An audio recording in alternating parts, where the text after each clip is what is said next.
이 시간에는 2차 로정에 있어서 그 출애굽을 모세가 백성을 데리고 했는데 거기에 대한 그 과정적 내용을 조금 설명을 드리고자 합니다. 자, 모세가 백성을 데리고 애굽을 떠나온 이후에 어떤 과정을 겪어갔는가 하는 얘기가 되겠습니다. 제일 먼저 모세는 백성을 데리고 나올 때 바로를 굴복시키고 3일 로정을 걸어 나옵니다. 바로에게는 한 3일쯤 가서 지금까지 하나님 앞에 마음 놓고 제사 드리지 못했기 때문에 우리 백성을 데리고 가서 제사를 드리고 오겠다고 사실은 거짓말합니다. 그 얘기 후에 그 백성들을 데리고 3일 로정을 걸어오면서 벌써 애굽에서는 도망간 걸 알고 병거를 몰고 이 백성들을 추적해 옵니다. 그런데 그들은 3일 로정을 걸어 나오면서 이미 낮에는 구름기둥, 밤에는 불기둥으로 참 밤낮 없이 바삐 행군을 하게 되죠. 자, 그 다음 이제 홍해를 만나게 되는데 앞에는 홍해가 있고 뒤에는 애굽 병거가 쫓아오기 때문에 참 앞으로도 뒤로도 갈 수 없는 그런 징태양단에 놓이게 됩니다. 그런데 이들 그 백성들 마음 가운데는 애굽에서 430년 고역을 당할 때 한결같은 소망이 자유로운 신앙, 또 자기들의 스스로 그 노예 생활에 해방되어 가지고 본성의 마음을 가지고 하늘을 대할 수 있는 그런 그 마음이 간절했던 것입니다. 그런데 이제 막상 모세와 더불어서 출애굽을 하고 가나안을 소망으로 삼고 떠났지만 앞에 이렇게 어려운 장애물이 있게 되고 뒤에는 원수의 무리가 쫓아오게 될 때 그런 자리에서도 절대적인 모세를 따라 나왔던 그 믿음을 가지고 가야 되는데 불신하고 좀 어렵게 나왔던 그 내용들이 왜 우리를 여기까지 데려왔느냐. 우리가 차라리 애굽에 있으면은 죽지 않고 거기에서 종살을 하더라도 살았을 것인데 왜 우리를 데리고 나와가지고 이와 같은 어려움을 만나게 하느냐고 모세를 원망하게 됩니다. 그때 하나님께서는 모세에게 명령하기를 모세에게 들린 지팡이로 홍해를 치라 그랬습니다. 그리고 홍해를 쳤더니 홍해 운물과 아랫물이 갈라져 가지고 그 이스라엘 백성들은 건너게 됩니다. 그리고 그 다음에 애굽의 병거들이 이 뒤따라 오기 때문에 역시 또 많은 걱정을 하게 되죠. 그때 하나님께서는 모세에게 다시 지팡이로 홍해를 치라 그랬습니다. 그래 갈라진 운물과 아랫물이 합수가 돼 가지고 애굽 병거들은 다 물속에서 수장이 되었습니다. 자, 건너고 보니까 그들은 이미 애굽에서 나올 때 무교병이라고 하는 쉽게 말하면 누룩 같은 것이 들지 않는 그런 떡입니다. 빵이죠. 이걸 가지고 나왔는데 이제 이미 다 떨어졌습니다. 그래서 먹을 것이 없는데 또 먹을 것이 없다고 참 불신을 많이 하게 되죠. 그래서 하나님께서는 그 백성들에게 만나를 주게 되죠. 그 만나는 어제도 말씀했습니다만 자기들이 각각 이제 잘 텐트를 치게 됩니다. 밤이면. 그래서 그 텐트 위에 하얀 떡가루와 같은 것을 소복이 밤에 내려줍니다. 그래서 매일매일 자기 먹을 것만 주는 거예요. 그러니까 욕심 부리지 말라는 거죠. 또 애굽에서 출발해 가지고 가나안 갈 때까지는 절대 그 백성들을 굶겨 죽이지는 않습니다. 하나님. 그러니까 욕심 부리지 말고 매일매일 준 것 가지고 먹고 하나님을 모시고 목적을 향해 가는 그 길에 불신하지 않고 가기를 원했던 것입니다. 자, 그런데 가다 보니까 그 만나만 먹는 것이 재미가 없었던지 또 고기가 먹고 싶었던 거예요. 그래서 메추리야기를 나중에 많이 하나님 내려주십니다. 그래서 만나와 메추리야기를 먹으면서 오는데 또 이제 느비딤에 왔을 때 그때는 샘물이 없어요. 이제 사막 광야 시대니까. 그래서 물이 없다고 아우성칠 때 하나님 모세에게 이 느비딤에 있는 반석을 쳐서 샘물을 내먹이라 그랬습니다. 그래서 모세는 하나님 말씀대로 반석을 쳐서 샘물을 내먹이고 그 백성을 데리고 또다시 행군을 합니다. 그때 앞에 아멜렉 족이라고 하는 그 족속이 있어가지고 그 백성이 가는 길을 가로막고 길을 열어주지 않습니다. 그때 여호수아와 갈렙이 나와가지고 그 애굽의 아멜렉 족속과 싸웁니다. 근데 이 아멜렉 족속들은 모두 자기들이 방패를 가지고 창을 가지고 무기를 가지고 대치하고 있는데 애굽의 애굽에서 출발했던 이 이스라엘 백성들, 여호수아 갈렙 중심한 이들은 지금까지 종살이하다가 이제 마치 모든 걸 다 버리고 이제 가나안을 가는 그 뭐라 그럴까요? 행군의 그런 한 장면밖에 없는 그들입니다. 그런데 이들과 싸우게 되죠. 그런데 이 모세가 뒷동산에서 그 싸운 광경을 보고 두 손을 적 이렇게 들고 있었다 그랬습니다. 그런데 그 손이 힘이 있으면은 여호수아 갈렙이가 힘차게 아멜렉족과 싸워서 이기는데 그 손에 힘이 빠게 되면 이 여호수아 갈렙이 아멜렉족과 싸우는데 자꾸 후퇴하고 집니다. 그걸 보았던 아론과 훌이 쫓아가서 이 모세의 양 팔을 딱 붙들고 고정을 시키듯이 하고 있습니다. 그때 여호수아 갈렙이는 심차게 이 아멜렉족을 쳐서 이깁니다. 그럼 그 내용은 뭐냐면 장차 이 땅에 예수님과 성신이 오게 될 때 하나님을 중심해서 성도들이 사탄 세계를 멸할 것을 보여주신 것입니다. 왜냐하면 이미 모세 처음에 노정에서 개관에 설명했을 때 모세는 특수성이 있다고 그랬죠.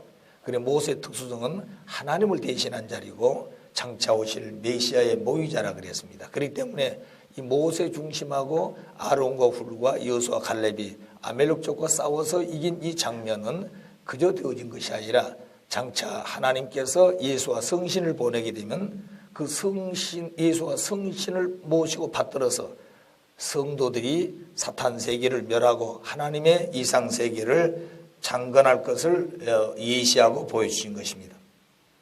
자, 여기서 말하는 반석이라고 하는 것은 그리스도입니다. 그리고 그 그리스도는 곧 예수님을 의미하죠. 그래서 고린도전서 10장 4절에 보게 되면 반석은 곧 그리스도라고 그랬고 계시록 2장 7절에는 흰돌, 곧 이 그리스도를 흰돌이라 그랬습니다. 자, 그래서 결국 반석을 쳐서 샘물을 내매겠다는 말은 그리스도가 이 땅에 오실 때 생명수를 가지고 오신다고 말입니다. 이 생명수라고 하는 것은 남자의 아주 생명의 요소가 되지요. 자, 그래서 모든 생명들을 다시 하나님의 아들, 딸로서 접붙여주고 거듭 낳아주는 중생의 역사를 하게 되는 것입니다. 그래서 그리스도로 오시는 예수님께서는 생명의 구주, 생명수의 주인으로 오시는 그 하나님의 아들로서 만민을 구하게 되는 그런 생명의 구주가 되겠습니다. 자, 성막을 중심한 복귀 섭리. 이 모세로정이 좀 복잡한 것은 이 2차 로정에 이 성막 중심한 섭리가 나옵니다. 그래서 이 내용을 잘 정리를 하지 못하게 되면 굉장히 어려운 것 같고 복잡하게 보여요. 자, 그러면 이 2차 로정에서 있어요. 이 성막 중심한 복귀 섭리가 나오는데 그건 뭘 의미하는 것이냐는 것을 이제부터 설명을 좀 하겠습니다. 40일 금식을 하고 두 석판을 모세는 받아옵니다. 이 시내산에 왔을 때 결국 지금까지 오면서 많은 백성들이 불신하고 또 그럴 때마다 하나님 많은 은혜를 주고 그들에게 소망을 주어가지고 데리고 나옵니다. 그러나 모세가 그 백성을 데리고 믿음을 가지고 시내산까지 왔지만 모세도 인간인지라 언젠가 불신하게 된다면 백성들을 끌고 갈 수 있는 길이 없어지는 거예요. 또 지금까지 하나님이 애굽에서 고역을 마치고 나오게 되는 그 백성들을 가나안까지 데려가야 되는데 그 데려갈 수 있는 중심의 내용이 없어지면 안 되지 않습니까? 그래 하나님의 섭리가 파탄되기 쉽죠. 그래서 사람은 변하더라도 변치 아니할 수 있는 절대적인 신앙의 한 중심을 만들기 위해서 결국 두 석판을 중심해 가지고 중간에서 성막을 세우고 그리고 성막 중심해 가지고 새로운 소망을 가지고 출발하게 된 것이 법궤를 앞세웁니다. 자, 그러면 이 성막이라는 것은 장차 오실 메시아를 가나안에 가서 모셔야 되는데 중간에서 상징적으로 만나게 된 것이 이 성막이었습니다.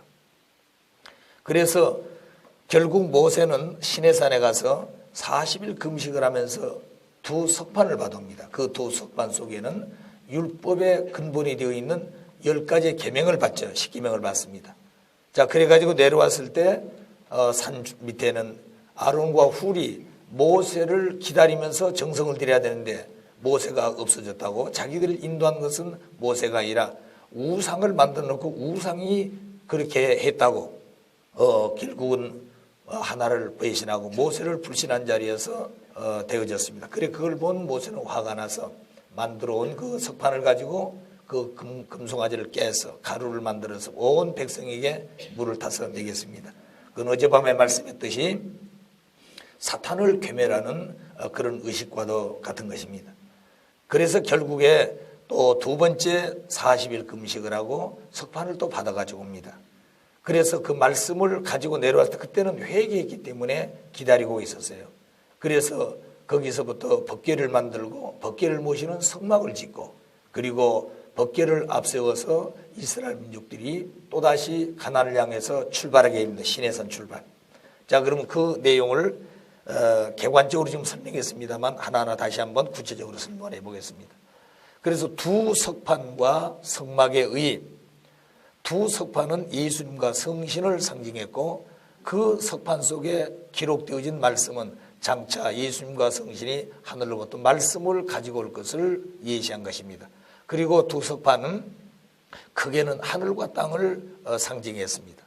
그래서 과거에 복귀 기대 섭리 시대에서는 말씀 대신 재물을 가지고 상징은제를 드렸습니다. 그러나 복귀 섭리 시대에 들어와 가지고는 재물을 중심한 상징은제가 아니라 아담이 타락으로 말씀을 잃어버렸던 그때 그 기준에 왔기 때문에 말씀을 다시 받아가지고 어느 사탄 분립 기간이 지난 다음에는 말씀과 하나가 되어졌을 때 섭리의 새로운 소망을 이루게 됩니다. 자, 그래서 이때는 성막을 짓게 두 석판 성막을 짓게 되는 성막은 상징적 메시아라 그랬습니다. 자, 메시아는 메시아인데 실체가 아니고 상징적이다 그 말입니다. 조금 전에 말씀했듯이 왜 그러면 이 광야에서 가는 길에 이런 상징적 메시아를 짓게 되느냐. 원래는 메시아는 가나안에 가서 실제로 모셔야 되죠.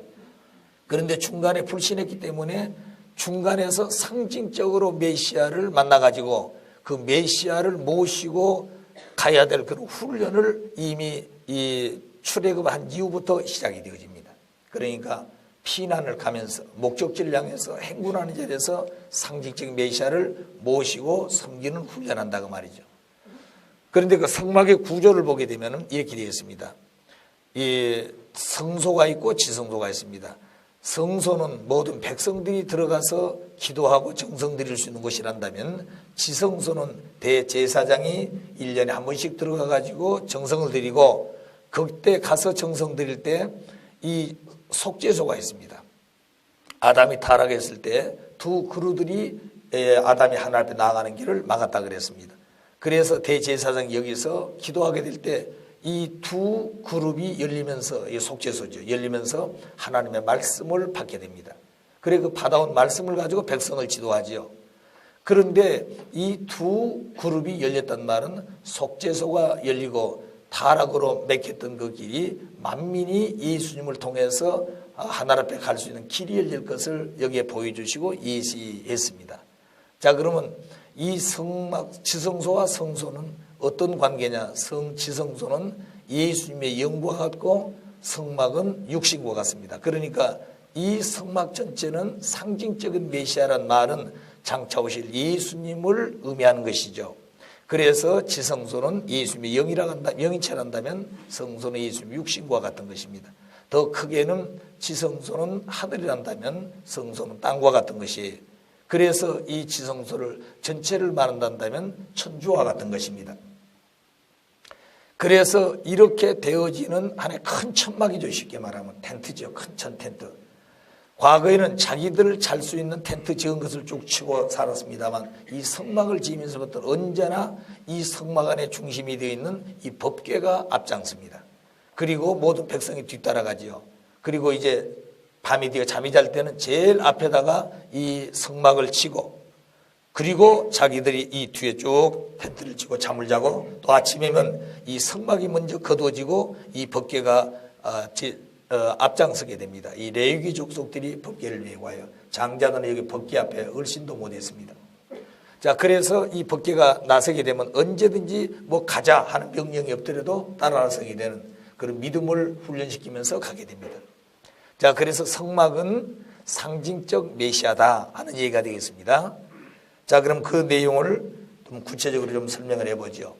그 성막 안에는 지성소와 성소가 됐다고 그랬습니다. 구조가. 그럼 지성소 안에는 법궤가 안치되어 있습니다. 법궤가. 그런데 그 법궤는 언약궤입니다. 다시 한번 말씀에 약속하는 그런 궤짝이에요. 왜 그러냐면 그 법궤 속에는 두 석판이 들어있습니다. 그 두 석판은 10가지의 계명이 들어있는 십계명이 기록되어 있는 석판이죠. 그 두 석판이 말씀했듯이 예수님과 성신을 상징했고 크게는 하늘과 땅을 상징했습니다. 자, 그 다음에 그 법궤 안에는 만나가 들어있고 그 만나는 이스라엘 민족의 양식이었습니다. 그것은 곧 예수님의 몸위를 상징했어요. 자, 그래서 장차 이 메시아가 오시게 되면 결국 백성들이 만나를 먹어서 육신의 양식이 되듯이 예수님을 중심해 가지고 그들은 하나님의 아들, 딸이 될 수 있는 그런 영의 양식을 먹고 살지 않으면 안 됩니다. 또 그리고 하나님의 아들, 딸이 될 수 있도록 생명수를 먹고 하나님의 생명의 아들, 딸로 돌아가야 되겠죠. 그래서 만나는 금 항아리에 담아놨습니다. 그럼 금 항아리는 뭔가? 그것은 하나님의 영광을 상징했어요. 그리고 거기는 아론의 싹난 지팡이가 있었어요. 아론이 가지고 다니던 지팡이에 싹이 나 있었습니다. 그럼 그거를 그 법궤에다 모셨는데 그거는 민족에게 하나님의 능력을 보여주었던 것을 바로 이런 아론의 싹난 지팡이를 법궤 안에 넣어놨던 것입니다. 그러니까 언제나 그 은혜 속에 있을 때는 그거를 느끼고 이미 체험을 했지만 그 후손들은 그걸 잘 모르잖아요. 그래서 그 백성들이 하나님의 은혜와 사랑 가운데서 살았던 그런 내용들을 이런 법궤 안에 넣어놓고 그것을 통해서 민족에게 하나님의 능력을 보여주는 그런 교훈의 한 내용들이 되어져 있었습니다. 자, 그 다음에 이 법궤는 크게는 천주고 작게는 성막의 축소체라 그랬습니다. 성막은 장차 오실 메시아를 상징한 것이라 그랬죠. 그래서 성막 안에는 뭐가 있다고 그랬습니까? 지성소하고 성소. 그 지성소 안에 법궤가 모셔 있는 중심입니다. 그래서 크게는 천주가 되고 이 법궤는 작게는 성막의 축소체다 그 말입니다. 그리고 법궤 위에는 속죄소가 덮여 있었어요. 그것은 금으로 만든 두 그룹이 속죄소의 좌우로 덮여 있다가 두 그룹 사이에 하나님이 나타나셔서 말씀을 주신다 그랬습니다. 그 내용은 아담이 타락할 때 두 그룹으로 생명나무로 앞으로 나아가는 길을 막았다 그랬습니다. 그래서 이 그룹이 좌우로 갈라져서 누구든지 생명나무 되시는 예수님께 나아가 하나님 말씀을 받을 수 있음을 예시한 내용들입니다. 자, 그래서 이 법궤 중심한 그 내적인 내용하고 그 구조와 그리고 되어진 내용들을 하나하나 설명을 했습니다. 그 다음에 지성소, 그 법궤를 모시는 지성소가 돼. 지성소는 대제사장이 1년에 한 번씩 들어가서 헌제하는 곳입니다. 마태복음 27장 52절에 보게 되면 예수님이 운명하실 시 성막의 휘장이 찢어졌다고 그랬죠. 다시 말하면 예수님이 십자가에 돌아가시고 마지막 운명할 때 아주 번개가 치고 그런 그 요란한 그런 장면이 있게 됩니다. 그때 성막의 휘장이 갈라 찢어졌다고 그랬어요. 그 말은 지성소와 성막 사이에 이렇게 막이 있는데 그 막이 찢어졌습니다. 휘장이. 그건 뭘 의미하는 거니? 성막 자체는 장차 오실 예수님을 상징하는 상징적인 메시아이기 때문에 지성소는 예수님의 영과 같고 성막은 성소는 뭐라고 그랬습니까? 예수님 육신과 같다 그랬습니다. 그러니까 예수님의 영과 육의 상징으로 되어지는 성막이 마지막 예수님이 운명할 때 휘장이 찢었단 말은 예수님의 영과 육이 분립된 것입니다. 그걸 의미하고 그건 장차 예수님이 이 땅에 다시 오셔서 역사할 수 있는, 다시 하늘과 땅이 서로 교통할 수 있는 길이 열렸다고 하는 것을 의미하게 됩니다. 그래서 성막을 주신 섭리의 목적, 왜 그런 성막을 주셨는가? 만일 이런 그 내용이 없었다고 한다면 예수님이 십자가에 돌아가신 이후에 지상에 직접 강림해 가지고 흩어진 제자들을 중심한 새 역사를 출발시킬 수가 없을 겁니다. 역시 우리도 마찬가지입니다. 부모님께서는 언제나 하신 말씀이 모든 준비를 지상에 해놓고 영계까지 통일해서 지상 재림을 하신 그런 말씀 우리가 많이 듣고 있습니다. 그리고 하신 말씀이 내가 영계에 가게 되면 이렇게 두지 않는다는 거죠. 영계 대혁명을 순식간에 해버리신다는 것입니다. 자, 그렇게 되어진 것은 영계만이 아니라 지상에도 그렇게 할 수 있다는 거죠. 그래서 부모님은 어디에 계시든 간에 영계와 육계를 직접적으로 치리하시고 영계와 육계를 하나로 만드시는 그런 주인이 되시게 되지요. 자, 그렇기 때문에 그런 때가 우리 앞에 왔는데 아들, 딸들을 역시 마찬가지로 부모님과 같은 자리에서 그런 주인이 되고 그런 일을 할 수 있는 실체가 돼야 되는데 우리는 그런 사람들이 아직 다 못 되었다고 말입니다. 그래서 언제나 하나님 염려하고 하나님 언제나 마음 아파하는 것은 아들, 딸들이 부모님을 닮아서 그렇게 살 수 있고 그런 때를 만났을 때 부모님 같은 주인이 되어지는 아들, 딸이 되기를 소망하는 것입니다. 자, 그런 입장에서 볼 때 성막을 주신 섭리의 목적이 뭐냐? 이스라엘 민족이 가나안에 가는 데는 중간 가다가 다 끝난 것이 아니라 가나안 복귀를 완성해야 돼요. 어떻게 하든지 그 민족은 애굽에 출발해 가지고 가나안 땅에 들어가야 된다. 그것이 목적입니다. 그런데 민족이 가다 보니까 계속 불신하죠. 먹을 것 때문에 힘들어서 그리고 여러 가지 앞에 장애물이 있을 때마다 원망하고 불신하게 됩니다. 그때마다 하나님 모세를 통해서 많은 은혜를 주고 또 영광을 보이고 권능을 보여가지고 백성을 데리고 회개시켜 나오지요. 그러나 모세도 인간인지라 언젠가 백성들과 같이 불신하게 된다면은 결국 그 백성을 데리고 갈 수 있는 길이 없어지는 거죠.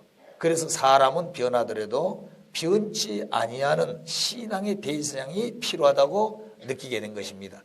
그래서 단 한 사람이라도 신봉하면 그 신앙의 대상을요, 신봉하면 신앙 대상을 바톤같이 인계해서 섭리의 뜻을 파탄시키지 않고 성취하려고 했던 것이 이 성막을 주시는 이유가 되겠습니다. 목적이 되겠습니다.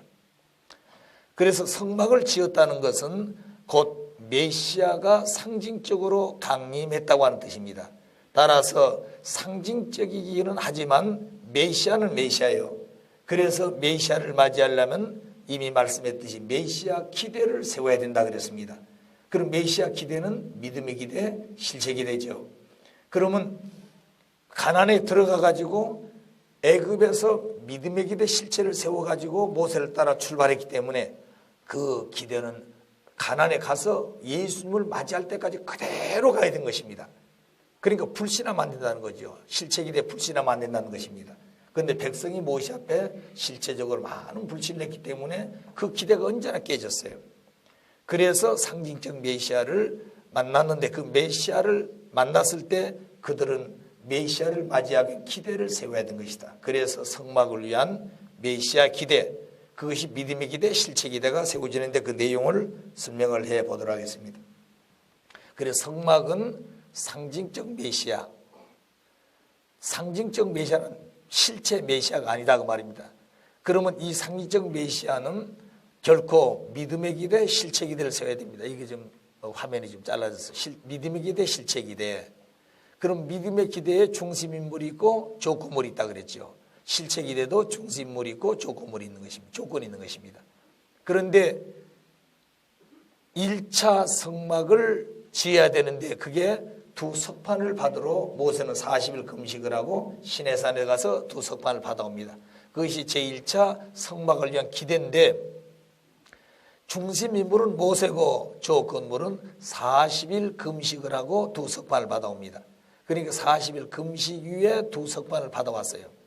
그래 와서 보니까 여기 실체 기대 중심인물이 모세고 그리고 그 전체 백성들은 가인의 입장에 서 있어야 됩니다. 그래서 민족이 모세가 40일 동안 정성 들이면서 두 석판을 받아올 그때까지 모세와 같은 심정으로 정성을 들이면서 모세를 기다려야 되는데 이때 아론과 훌을 중심해 가지고 민족은 금송아지를 만들어서 모세를 불신하게 됩니다. 그러니까 민족이 아벨의 입장에는 모세를 불신해버린 결과가 되죠. 그래서 실체 기대가 이루어지지 않습니다. 그래서 모세는 대노해에서 두 석판을 그 금송아지를 깨가지고 결국 가루를 내서 백성에게 먹입니다. 그래서 회개를 시켜놓고 또다시 2차 성막을 중심한 기대 조성을 하기 위해서 그때 40일 또 금식을 하고 두 가지 석판을 깎아갑니다. 첫 번째는 하나님 다 깎아줬지만 두 번째는 모세보다 깎아 가지고 오라고 합니다. 만들어 가지고 오라고 그래요. 그래서 40일 금식을 해가지고 두 석판을 팠습니다. 1차는 40일 금식도 깨졌고 두 석판도 없어졌어요. 그런데 2차는 40일 금식은 없어졌어요. 40일 금식은 깨졌습니다. 불신해가지고. 그래서 두 석판 남아있는데 이제 두 석판을 가지고 뭘 하는 거니? 법궤를 만듭니다. 그리고 법궤를 중심해가지고 성막을 짓죠. 자, 그래서 이제 두 번째는 금식을 하고 두 석판을 파도와서 보니까 이스라엘 민족이 모세를 기다리고 있었습니다. 그리고 2차 성막을 위한 기대가 성공이 됐죠. 그러니까 상징적 메시아를 모시기 위한 믿음의 기대, 실체 기대가 세워졌다고 말입니다. 그래서 이 성막 중심에 가지고 법궤를 앞세워서 시내산 출발을 하게 됩니다. 이제 그러니까 이 메시아 기대가 세워졌으니까 상징적 메시아를 모시고 그 성막의 축소체와 같고 천주의 축소체가 되고 예수님의 실체와 같은 법궤를 앞세워 가지고 이제 행군을 하지요. 그래서 지금까지는 많은 불신을 해왔지만 이제 이와 같이 민족이 다시 하나 되어 가지고 재출발합니다. 그런데 출발했는데 또다시 민족이 생선이 없다고 그러고 수박이 없다고 그러고 그리고 뭐 과일이 없다고 그래가지고 결국 또 불신하기 시작하지요. 그래서 먹을 것 때문에 이스라엘 민족들이 수없이 불신을 합니다. 그래서 불신한 그 백성들을 보니 너무 화가 났지요. 그래서 40일 금식 기도하는 40수에는 사탄이가 침범되었고 두 석파만 남아있는 거예요. 이건. 그래서 다시 3차 성막 기대를 조성하기 위해서 결국 40일 정탐을 하게 됩니다. 그 백성이 불신했으니까요. 그래서 백성 전체를 대표해 가지고 12지파장이 가나안 정탐을 가게 됩니다. 그래서 여기에 잃어버린 40수를 찾으려고 그랬는데 12지파장이 갔다 와서 두 지파장은 믿음의 보고를 냈지만 10지파장은 현실 중심해 가지고 불신의 보고를 한 것입니다. 사실 불신 보고라는 것은 현실 보고예요. 사실이 그렇다고 말입니다. 그렇지만 그들은 그런 현실의 내용을 가지고 지금까지 출애굽을 해가지고 오는 것이 아니었어요. 그렇게 할 수 없는 환경을 하나님이 그들을 출발시켰고 하나님이 그들에게 어려울 때마다 축복을 하고 소망을 줘서 데리고 나왔습니다. 그러니까 언제든지 어려울 때마다 현실을 볼 것이 아니라 하나님의 뜻을 놓고 인도한 것을 먼저 생각한다는 거죠. 그래서 여호수아와 갈렙이는 그런 입장에 서서 결국 현실을 보았던 것입니다. 그 장면을 보게 되면 얼마만큼 그 여리고 성을 견고하게 쌓고 그리고 그 백성들이 성을 지키고 있다는 것을 그들은 이렇게 표현했습니다. 그들은 장대와 같이 모든 걸 준비하고 강건한 그런 그 백성들이지만 자기들은 거기에 비하면 메뚜기 새끼 같다 그랬습니다. 그러니까 싸울 수가 없는 거지요. 자, 그런 입장인데 어떻게 우리가 이 60만 대군을 끌고 거기 갈 수 있겠느냐 하고 10지파장들은 현실적 보고를 했지만 그것이 하나님을 놓고 하나님 입장에서 볼 때는 불신의 보고였습니다. 그러나 여호수아와 갈렙이는 현실은 그렇다 할지라도 지금까지 하나님이 우리를 데리고 나온 것은 우리가 나온 것이 아니라 하나님이 인도에서 왔으니 우리가 가는 소망은 가나안 땅 목적을 이루는 것이다. 그때까지는 하나님이 우리에게 약속하신 대로 우리 발이 딛는 곳은 전부 다 하나님이 우리의 것으로 축복한다고 있지 않느냐. 그러니까 하나님을 믿고 그 목적을 향해서 가자 하고 얘기를 했을 때 그 10지파장들은 그 여호수아와 갈렙을 비난하고 오히려 돌로 치려고 했던 것입니다.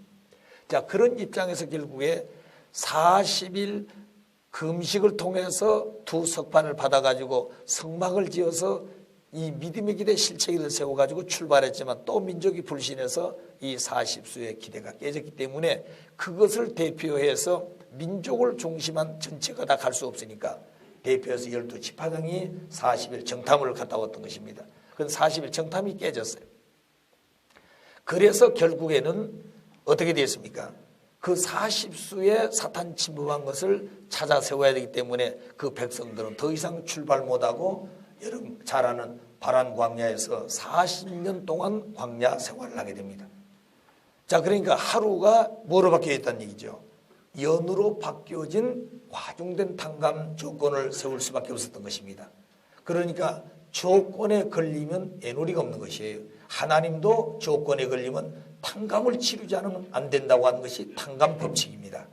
그렇기 때문에 인간들은 물어볼 것도 없지요. 그래서 언제나 사탄에 참소할 수 있는 조건을 가지면 안 되고 언제나 원리적으로 또 말씀을 중심에 살게 돼야만이 그런 조건에 걸리지 않는다 그 말입니다. 자, 그러니까 40년 광야 생활을 할 때에 애굽에서 나오는 1세들은 벌써 다 죽었다 그 말입니다. 그리고 여기서 태어난 아기들이 벌써 40년이 됐어요. 40세가 됐습니다. 이들을 데리고 다시 출발하는데 40년이 되고 나니까 모세는 이 백성을 데리고 가데스나 바나에 올라가게 됩니다. 왜냐하면 이제 새로운 또 출발을 해야 되잖아요.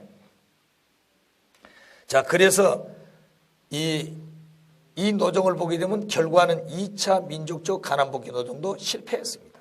실패하고 40년 광야 생활을 하게 되는 거지요. 예, 그러니까 왜 40일 동안 40년 동안을 광야에서 유력했느냐, 이 기대를 세우기 위해서 그런 것입니다. 그래서 이제 결국에 40년 바란 광야 생활을 마치고 이제 그 후에 출발하기 위해서 가데스 바네에 올라옵니다. 그래서 이제 소망을 가지고 이제 심차게 출발해야 되는데 거기 올라오니까 또 물이 없다고 아우성을 치고 모세에 대해서 항의하고 불신합니다. 그때 모세는 너무너무 화가 났어요. 너무 화가 났던 것입니다. 그래 벌써 이제 120년이 20세가 되어지는 이 모세는 너무 화가 났어요. 그래가지고 결국 한 번 반석을 쳐서 샘머리를 내매기해서 출발해야 되는데 결국 모세는 혈기로 2번을 쳐서 반석 샘물은 백성이 내매겠지만 모세는 가나안에 갈 수 없다고 그랬습니다. 그래 반석을 2번 친 것이 죄가 되어져서 120년 동안 소망하던 그 가나안 땅을 한 발도 디딜 수 없는 그런 처량한 예수님의 모세의 노정이 되었습니다.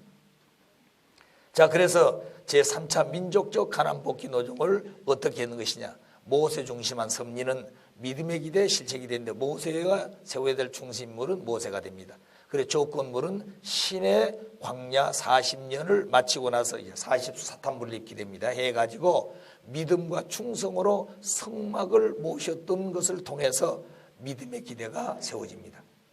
그 다음에 실체 기대는 중심 인물이 모세가 됩니다. 이 모세는 믿음의 기대에 승리했기 때문에 실체 기대에 그냥 중심물이 될 수가 있죠. 이때 조건은 뭐냐면 타락성 복귀한 탕감 조건이기 때문에 이스라엘 민족이 모세 앞에 애중불통하면은 그 실체 기대가 세워지는 것입니다. 그런데 이 민족들이 불신했죠. 그렇죠? 그래서 결국에 신세대로 옵니다. 그래서 이스라엘 민족은 모세하고 하나가 되는데 이 민족이 구시대 사람들하고 신시대 사람들. 그런데 구시대 사람들은 이 끊임없이 불신을 많이 했죠. 그런데 이 신시대 중심한 2세들도 결국 모세와 하나 되는데 가데스 바나에 와가지고 또 불신하게 됩니다. 그래서 결국에 모세는 반석을 2번 쳤기 때문에 모세는 중심 인물로서의 선두에 쓸 수가 없고 그 사명을 여호수아와 갈렙이가 임계 맡아가지고 이들을 데리고 제3차 민족적 가난복귀를 하게 됩니다. 그래서 3차 민족적 가난복귀 노정의 출발 섭리는 반석 샘물을 내매겨 가지고 2세들에게 하나님의 능권과 하나님의 영광을 보여줘 가지고 다시는 불신하지 않고 하나님 말씀을 따라서 가나안에 갈 수 있도록 보여주고 출발하려고 했던 것입니다. 자, 그런데 모세가 혈기로 반석을 2번 쳤기 때문에 모세는 가나안에 갈 수가 없었다. 그러면 반석 이타가 죄가 되었다고 하는데 반석 이타가 죄가 된 이유, 이 반석 이타가 죄가 됐는데 그 죄가 얼마나 큰가. 120년 동안 백성을 데리고 가나안에 가고 싶어서 몸부림쳤던 그 모세가 이 반석을 한 번 쳐야 될 것을 2번 침으로 말미암아 그게 죄가 되어가지고 모세는 120년 동안 소망하던 가나안 땅을 한 발도 딛지 못하고 비데스가 안에서 하늘 앞에 호소하던 그런 음성을 남기고 죽게 됩니다. 그럼 반석 이타가 제가 된 이후 민족이 불신하면은 사탄은 침범할 조건을 언제나 성립하게 됩니다. 민족이 불신하면 사탄이 침범할 조건을 언제나 성립되게 된다 이 말이죠. 그래서 실체 반석으로 오시는 예수님을 칠 수 있다고 하는 표시적 행동이 되었기 때문에 반석 이타가 죄가 되었다.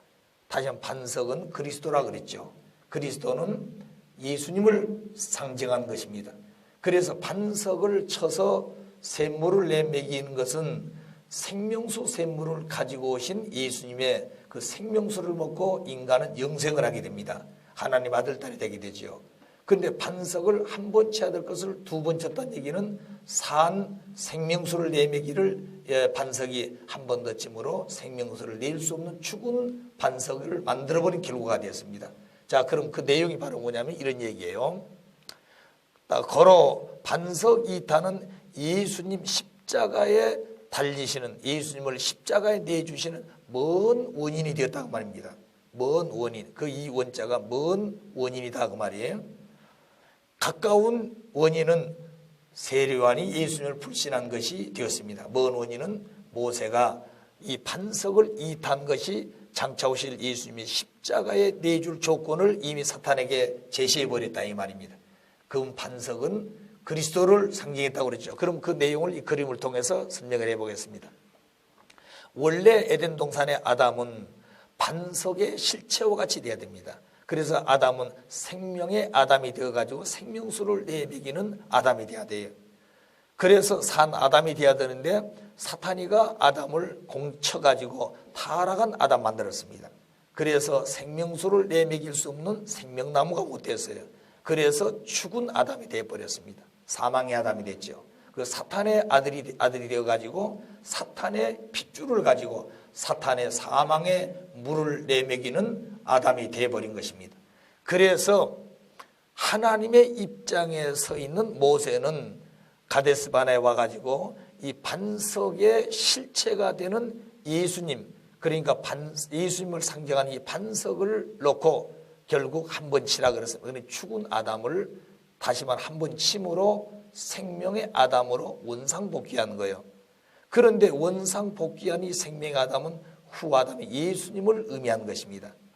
그러니까 아담이 원래 반석이었고 그 반석의 실체로 완성되지 못했기 때문에 후 아담 예수님 오신데 예수님도 그래서 반석의 실체로 오신 것입니다. 그래서 그 예수님이 생명의 아담으로 모세가 죽은 아담을 한번 쳐서 산 아담으로 만들었습니다. 생명수 샘물 내매길 아담 만들었어요. 그런데 혈기를 가지고 한번 더 쳐서 이 생명의 아담을 다시 죽은 아담으로 만들었습니다. 생명의 아담을 사탄이 쳐가지고 죽은 아담 만들었듯이 한 번 쳐야 될, 그래가지고 살려야 될 것인데 두 번 쳐가지고 죽은 아담 또 만들었다는 거죠. 두 번 치는 것은 혈기가 동기가 되었습니다. 그래서 예수님은 생명수 샘물을 먹이기 위해서 이 땅에 생명수 나무로 오셨지만 결국 모세가 한 번 쳐야 될 반석을 두 번 침으로 말미암아 죽은 아담 만들었기 때문에 예수님은 이 땅에 오시더라도 사탄이 침범할 수 있고 사탄이 공격할 수 있는 조건을 이미 제시했다고 말입니다. 그래서 예수님이 오시게 되면 사탄이 예수님을 직접 칠 수 있는 그런 조건이 되었기 때문에 결국 메시아를 사탄에게 내주어버린 결론이 됐다는 거죠. 그래서 반석 이타는 엄청난 죄가 되었다고 말입니다. 그래서 모세는 가나안 땅에 갈 수 없다고 하나님은 말씀하게 됩니다. 그래서 모세는 민족이 불신하게 되면 불신해서 반석을 쳐서 깨버렸습니다.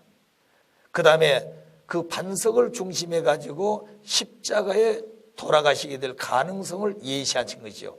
그러나 이 땅에 예수님이 오셨을 때 그 민족이 철통같이 사탄을 분립하고 예수님을 모셨더란다면 결국 예수님의 십자가의 그 길을 가지는 않습니다. 그 조건을 세웠더라도. 그래서 이런 조건을 실체적으로 사탄과 싸워 승리한 것이 40일 금식을 해가지고 사탄의 3대 시험에 승리합니다. 예수님이. 자, 그렇게 기대만 세워져가지고 백성들이 모셨더란다면 어떻게 되겠습니까? 예수님 십자가에 돌아가시진 않지요. 자, 그런데 예수님으로서는 하실 일을 다 하셨지만 백성들이 실체 기대를 세우지 못해가지고 예수님 십자가에 돌아가시게 된 것입니다. 자, 그래서 모세가 민족이 불신함으로 반석을 깨버렸습니다. 석판도 깨버렸죠. 그 시내산에서 한 번 깨고 또 두 번 찾으러 가서 석판을 받아왔습니다. 자, 그럼 석판은 예수님의 실체가 되지요. 그래서 두 석판은 장차 오실 예수와 성신을 의미했다 그랬습니다. 그리고 모세는 예수님의 전형적 노정이라고 그랬죠. 그래서 예수님이 이 땅에 오셔서 민족이 불신하게 되면 예수님도 십자가에 돌아가실 것을 예시한 행동이 됐기 때문에 모세의 반석이 있다는 죄가 되었던 것이다. 자, 그 다음에 두 석판은 찼되 반석 이타는 복귀할 수 없었던 이유, 두 석판은 무엇이었습니까? 시내산에서 두 석판을 받아왔지요. 불신한 그 백성들을 바라보고 두 석판을 가지고 금송아지를 깨서 석판도 없어지고 금송아지도 없어졌습니다. 그리고 40일 금식했던 그 기간도 다 사탄 침범을 받았어요. 그래서 두 번째 40일 금식을 해가지고 두 석판을 받아왔습니다. 자, 그런데 첫 번째 두 석판은 깨버렸는데도 다시 두 석판을 찾을 수가 있었습니다. 그런데 반석은 두 번 치는 것이 복귀가 될 수가 없었다 이 말이에요. 그 이유가 무엇인가 하는 얘기입니다. 이미 말씀에서 그리스도는 곧 반석이라고 그랬고 그 반석은 예수님을 상징하는 것입니다. 그런데 그 예수님은 두 석판을 중심에서 십계명을 받아왔지요. 그것이 율법의 중심이 되었습니다. 그래서 첫 번째는 잃어버렸지만 두 번째 찾아왔어요. 그러나 반석은 그렇게 할 수 없었다는 겁니다. 왜 그런가 하니 고린도서 10장 4절은 반석은 곧 그리스도 예수를 의미합니다. 그런데 이 반석은 보다 큰 것이고 석판은 그 반석의 적은 입장이죠. 그래서 반석은 석판의 뿌리요 예수님의 뿌리가 바로 하나님의 연고로 결국은 반석의 뿌리를 쳐버린 것이고 예수님의 뿌리와 같은 하나님을 쳐버린 그런 입장에 되어졌기 때문에 반석은 살려줄 사람이 없다는 거죠. 반석은 뿌리를 쳐버렸다고 말입니다. 다시 말하면 살려줄 하나님을 쳐버린 경우가 입장이 되어버린 것입니다. 그러나 두 석판은 결국 깨버렸더라 할지라도 뿌리가 남아있기 때문에 다시 살릴 수가 있었던 것이죠. 이게 다릅니다. 자, 그래서 석판의 뿌리 대신 예수님은 곧 하나님을 대신하죠. 예수님을 친 결과로 구할 자가 없어져 버렸다. 그래서 복귀하는 것이 가능하지 않게 되었다 그 말입니다. 자, 이 내용을 보십시다. 반석은 두 석판의 뿌리와 같습니다. 그래서 반석의 실체로서 오신 예수님은 결국 두 석판은 복귀할 수 있었는데 반석을 쳐버리면 복귀가 안 된다. 그 말은 무슨 말인 거 아니?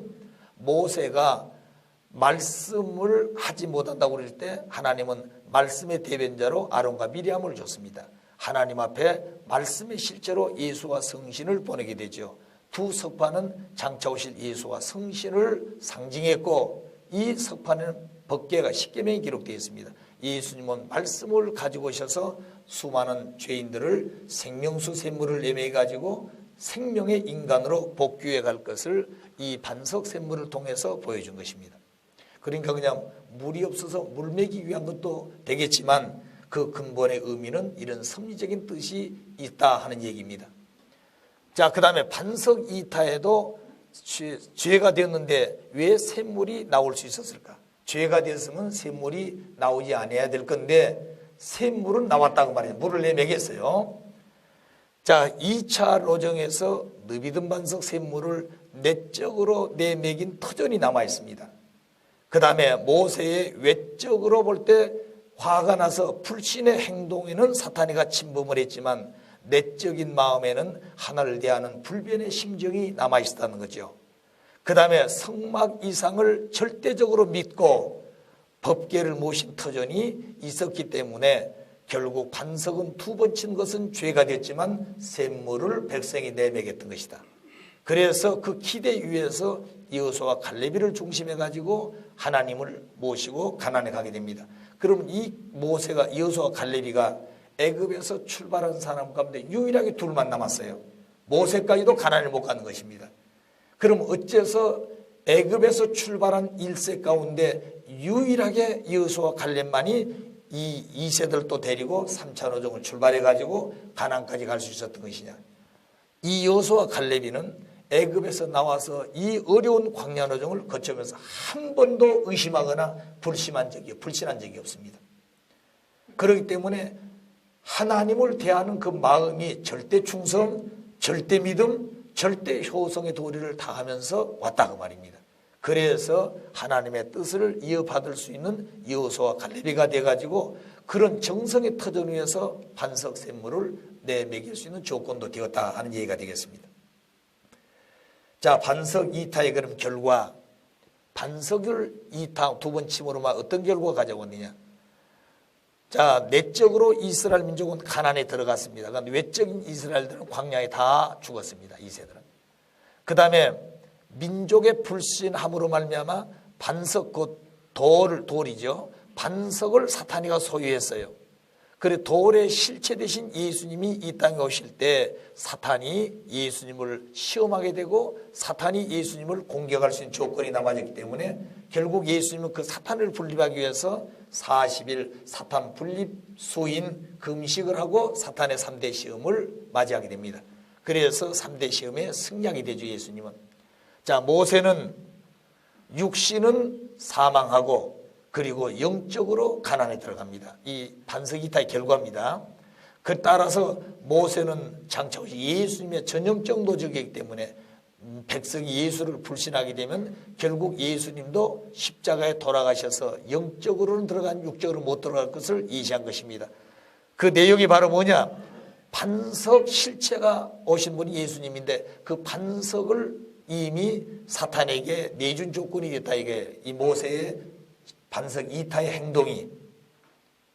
자, 그래서 반석 실체로 오신 예수님이 사탄 침범할 조건이 남아있기 때문에 민족이 불신하지 않고 철통같이 예수님을 믿고 모시고 제자들이 예수님을 절대적으로 믿고 모시고 섬겼으면은 사탄의 침범을 받을 조건을 이미 광야에서 줬더라도 예수님은 40일 사탄 분립 기대 위해서 사탄의 시험에 승리함으로 예수님이 십자가에 돌아가지 않습니다. 그런데 그렇게 되지 못해서 장차 불신한 백성들과 제자들을 살리기 위해서 십자가에 돌아가시게 되죠. 불신해서. 영적으로 부활해가지고 구원 섭리의 중심 인물이 됩니다. 마치 모세가 육신은 사망했지만 영적으로 가나안에 들은 것처럼 예수님 육신은 쓰고 영유가 울러 하늘 앞에 가지 못했지만 영적으로 들어갔다 이 말입니다. 자, 그때 불뱀이 광야에서 나타나가지고 뭐라고 그럴까요? 불신한 민족들을 물어 죽이죠. 그때 하나님께서는 모세에게 장대 끝에 뭘 달라고 그랬습니까? 구리뱀을 달라고 그랬죠. 그리고 구리뱀을 쳐다보면은 불뱀이 물어 죽인 백성들이 불뱀이 물어 죽이자고 구원을 했습니다. 삽니다. 자, 그 내용은 바로 뭐냐면 이 땅에 예수님이 오시게 될 때에 그 백성들이 불신하게 되면 예수님은 십자가에 달려야 되고 결국 십자가에 달린 그 예수님의 모습을 보고 백성들이 회개하고 그리고 통회하게 될 때 그 민족은 구원을 받을 수 있다고 하는 것을 예시한 것입니다. 그건 예시입니다. 그렇게 된다는 것이 아닙니다. 왜? 그런 입장은 이미 조건은 제시해 줬지만 백성과 제자들이 예수님을 절대 믿고 모셨더란다면 그런 결과는 안 온다는 거죠. 아시겠어요? 그러나 여기서 이미 사탄이에게 예수님을 칠 수 있다고 하는 모세의 반석이 때 행위에 대해서는 이미 되어져 버렸기 때문에 예수님은 그 사탄을 분립하는 실체적 사탄과 싸우는 노적이 있어야 됩니다. 그래서 사탄 분립하기 위한 40일 노적을 거쳐 금식을 해가지고 3대 시험에 승리함으로 말미암아 그 다음에 제자들과 백성들이 하나만 됐으면은 예수님의 십자가에 돌아가지 아니하게 되는 것입니다. 그런데 그렇게 승리했을 때 사탄이님이 예수님에게서 떠났다 그랬어요. 그런데 또다시 사탄이는 예수님을 공격하는데 바로 공격할 수 없어졌으니까. 그래서 주변에 있는 제자들 또 가까운 민족들이 불신한 것을 통해서 거기에 사탄이 들어와 가지고 예수님을 재공격하게 되는 것이 가룟유다는 예수님을 은 30냥으로 팔아먹고 베드로는 예수님을 불신하게 되고 제자들은 다 도망가게 되는 것입니다. 그래서 결국에 예수님이 십자가에 돌아가시게 된 거지요. 그러니까 이런 행위적인 내용을 모세가 이미 광야에서 제시했더라도 40일 사탄 분립 기대 위에서 사탄의 3대 시험에 승리한 예수님 앞에는 그 백성과 제자들이 하나만 되었으면 예수님이 십자가에 돌아가시 아니하고 뜻을 이룰 수가 있었다고 말입니다. 그런데 그렇게 되지를 못했어요. 자, 그래 그 내용이 지금 반석이다의 결과의 내용입니다. 그래서 결국에 여호수아가 모세의 사명을 인계받아 가지고 이 세대를 데리고 제3차 가나안 복귀 노정을 가게 되고 그리고 요단강을 건너서 가나안에 입성하게 됩니다. 그래서 모세 반석 이타 이후에 모세는 민족이 불신함으로 가나안에 못 들어가고 그리고 비데스간에서 참 통회의 기도를 하게 됩니다. 하나님 아버지, 내가 120세가 되도록까지 백발이 된 자기의 모습을 바라보면서 내가 이제까지 소망했던 것은 저 요단강을 건너서 가나안 땅을 받고 싶었던 그 소망이었습니다. 그들이 얼마만큼 소망했냐면 여러분 찬송이 됐죠. 요단강 건너가 만나라는 그 찬송도 있습니다. 그들의 소망이 거기에 있었어요. 자, 그런데 결국에 모세는 그렇게 통회하고 하나님에게 애원했지만 그 애원의 소리를 들어줄 수가 없었습니다. 자, 그런데 가나안 땅을 바라보면서 사망을 하고 그 시체만 나중에 가지고 요단강을 건너서 가나안에 가게 됩니다.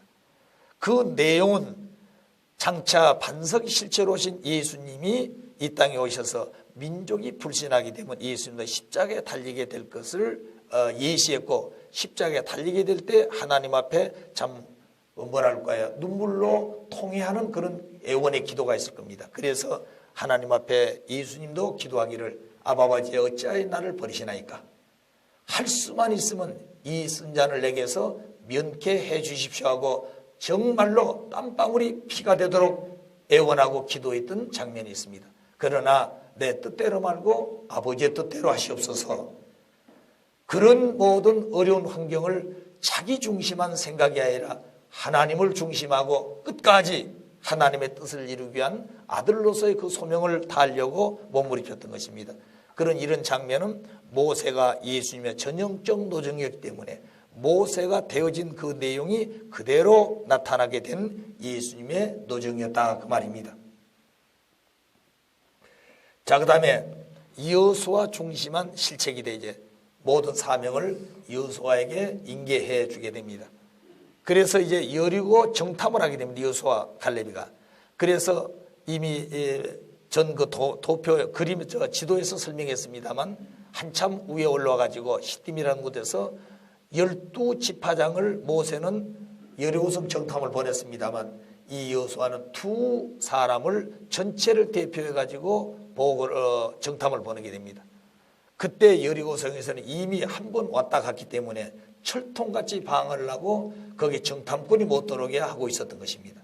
그런데 이 두 사람이 가서 정탐을 정확히 하고 돌아옵니다. 그때 쫓아오는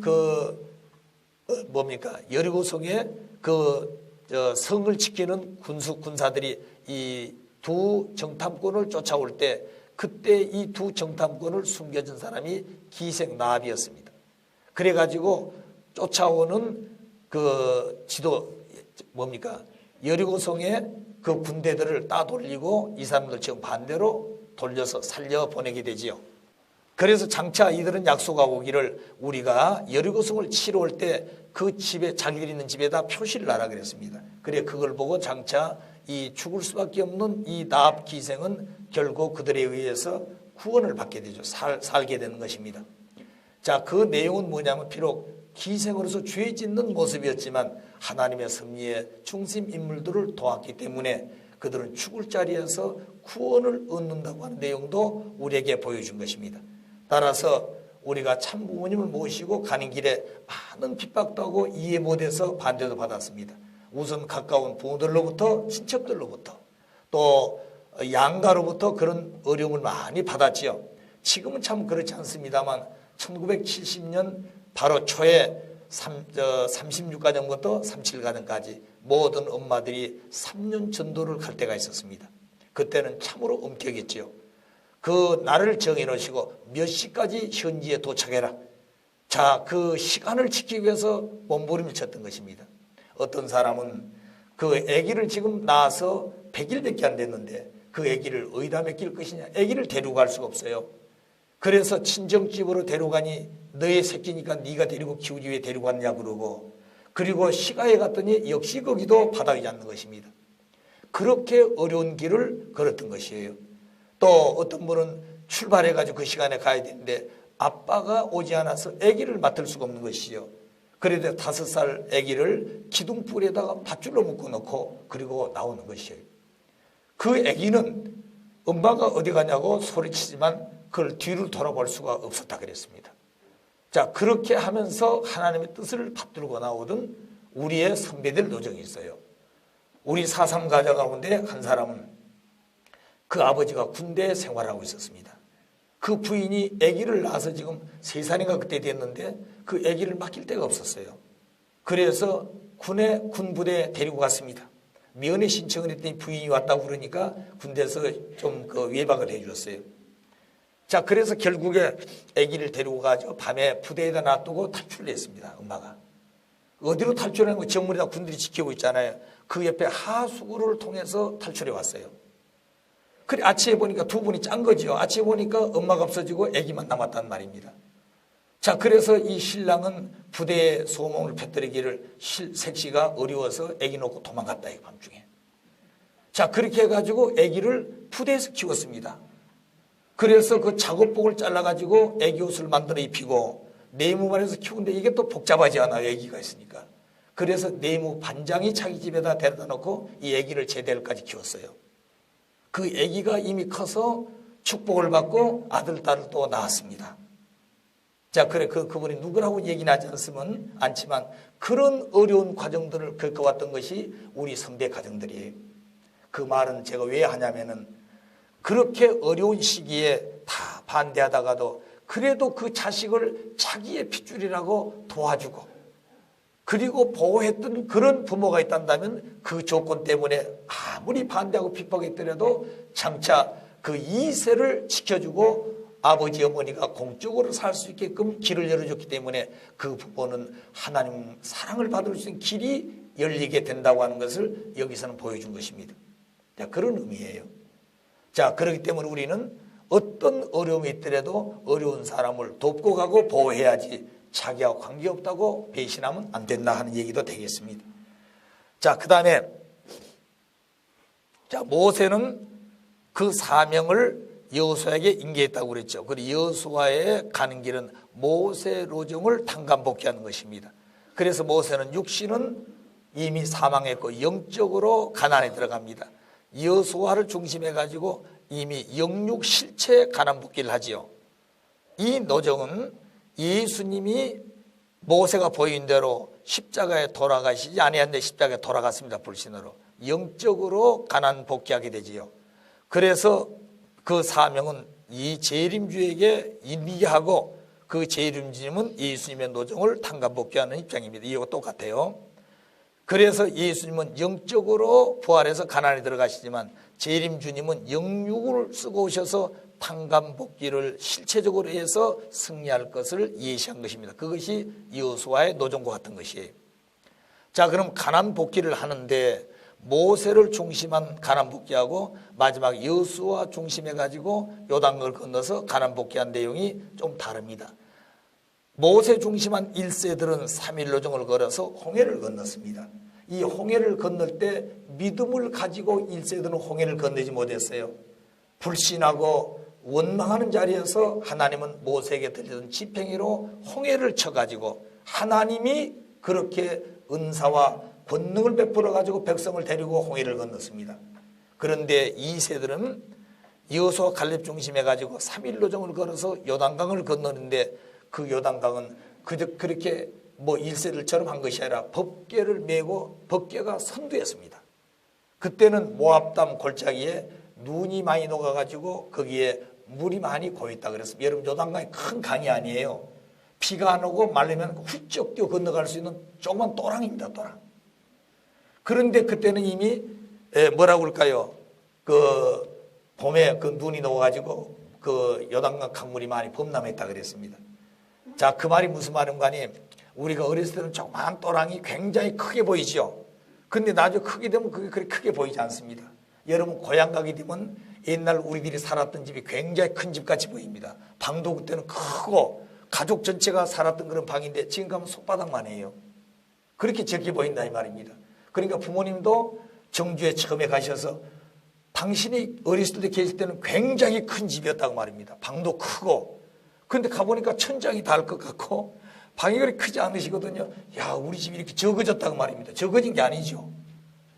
그와 마찬가지로 요단강에 그 물이 많이 범람할 때는 크게 보이지만 물이 줄어들면 적은 것이에요, 그게. 자, 그런데 그 요단강을 건널 때 이 법궤를 맨 대제사장들이 믿음을 가지고 첫 발을 척 디뎠습니다. 물이 있는 것을 뭐 겁내지 않고 오른발을 디디니까 우물과 아랫물이 갈라졌어요.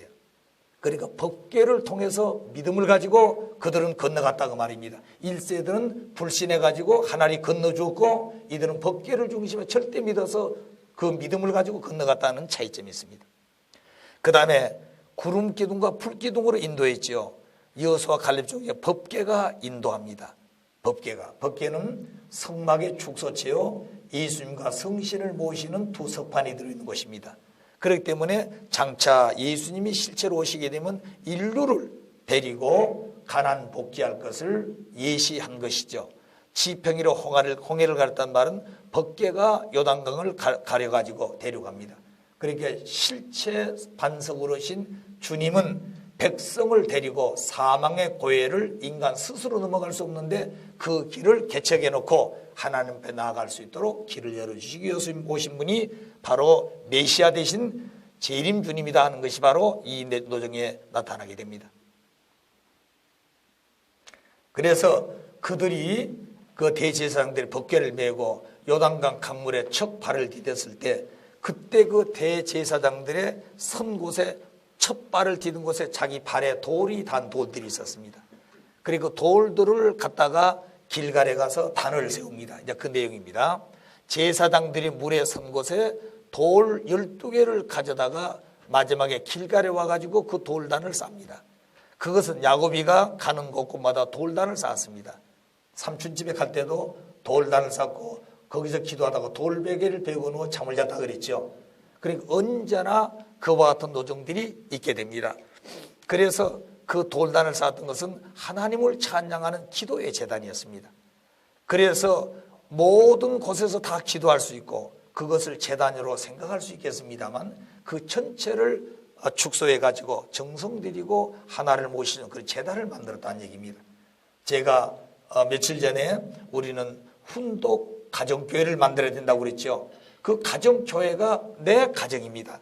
그러나 그 가정교회에다가 중심적 지성소와 같은 그런 어떤 재단을 만들어서 거기에다가 성초도 그 다음에 성령도 우리의 생명의 근원이 되어 있는 그 다음에 뭡니까 성주도 그리고 말씀을 교육해야 될 원리 전성경 평화신경 그런 터전에서 가정 맹세문을 중심해 가지고 살아가는 그런 조그만 재단을 하나 방 한쪽이라도 부모님 조정을 모셔놓으면 그게 바로 우리의 가정에 보이는 뭐라고 그럴까요?